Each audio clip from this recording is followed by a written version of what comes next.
మా చంద్రబాబు నాయుడు మీ దగ్గరకు నన్ను పోయి కలిసి రమ్మని పంపించినాడు. ఏమన్నా సమస్యలు ఉంటే తెలుసుకొని రండి అని. ఏమన్నా ఉన్నాయా?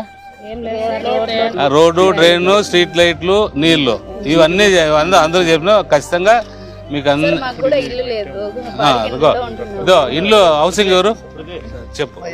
నీ ముఖంలో కళ చెప్తాను చెప్పమ్మా. ఇట్లా తల్లికి వందనం గురించి చెప్పు. వందనం గురించి మాకైతే నలుగురికి వచ్చింది సార్. మేమైతే చాలా సంతోషంగా ఉన్నాము.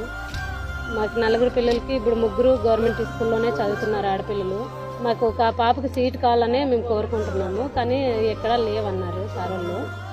చిన్న పాపకి మాకు ఉండడానికి ఇల్లు కానీ లేదు. ముగ్గురు ఆడపిల్లలు, ఒక బాబు.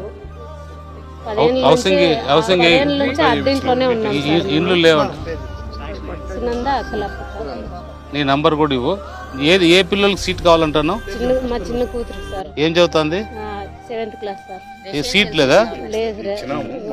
రాకేష్ చూడు, ఇప్పుడు ఈ సంవత్సరం కర్ణం చిక్కప్ప స్కూల్లో చేర్పించినావు కదా హాస్టల్లో.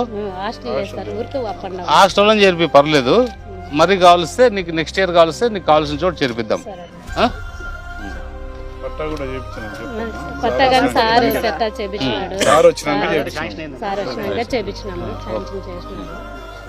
రైటమ్మా, వస్తాను.